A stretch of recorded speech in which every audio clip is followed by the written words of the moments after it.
একটা সময় বামফ্রন্ট আর তৃণমূল জাতশত্রু ছিল। এখন বামফ্রন্ট আর তৃণমূলের কীভাবে মধুর মিলন আপনারা গতকাল টের পেয়ে গেছেন। যদিও বা এনারা ভিতরে ভিতরে তলে তলে যোগাযোগ রেখেছে। বামফ্রন্টের নিচে তোলার কর্মীদেরকে বলবো, আপনারা এইসব নেতাদেরকে কখনো প্রশ্রয় দেবেন না। আপনারা বামফ্রন্ট করার দরকার নেই। কেন বামফ্রন্ট আর কোনোদিন ক্ষমতায় আসতে পারবেন না, একটা বিধায়কও জিততে পারবে না।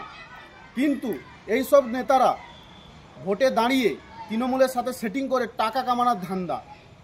আপনারা নিচুতলার কর্মীরা মার খান, কেস খান, সবই কিছু করেন, কিন্তু উপর নেতৃত্বরা তারা মমতা ব্যানার্জির সাথে সেটিং করে রাজনীতি করছে।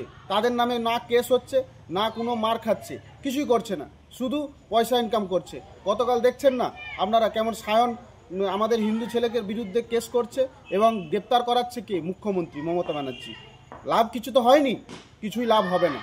কিন্তু আপনারা ভালো করে জানেন, এখন শুধু বিজেপিকে ঠেকানোর জন্যই মমতা ব্যানার্জি সিপিএমকে ব্যবহার করছে। একটা সময় আপনাদের কর্মীদের জীবন পর্যন্ত কেড়ে নিয়েছিল এই নেত্রী। তাই এই বামফ্রন্ট নেতাদের পাশে থাকবেন না, দেখবেন এরা জিরো, এদের কিছুই অস্তিত্ব নেই আর থাকবেও না।